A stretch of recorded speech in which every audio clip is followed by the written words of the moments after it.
আরে ভিতরে এই যে উপরে সবুজ ভিতরে লাল এই সে অরিজিনাল খুলনার মাল খালি তৈলে আসছেন একের মাল খাইলেই বুঝবেন মধু মধু মধু উপরে সবুজ ভিতরে লাল এই দেশে খুলনার মাল অরিজিনাল ক্ষেতের মাল রবে আপার ক্ষেতের মাল খাইলেই বুঝবেন ও মাল না রে একের মাল রে সেই মাল উপরে সবুজ ভিতরে লাল এই সে অরিজিনাল খুলনার মাল দারুন মাল রে সপ্তাহ খাতি পারবে না রে ভাঙ্গি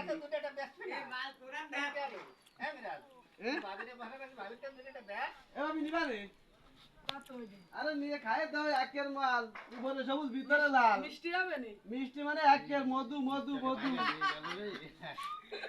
মধুর মতো মিষ্টি হবে কি কম লিখলাম টাকা ফেরত দিতে হবে হ্যাঁ টাকা ফেরত একটা দিলি দুইটা ফ্রি যদি মিষ্টি না হয় ডাইরেক্ট টাকা ব্যাক তোমার যেটা পছন্দ সেটা নাও তুমি হাই টা নাই ভাই ওইটা ওটার সাথে বড়টা ফ্রি দিয়ে দাও একের মাল হবে তাই তো উপরে সবুজ ভিতরে লাল এসে খুলনার অরিজিনাল মাল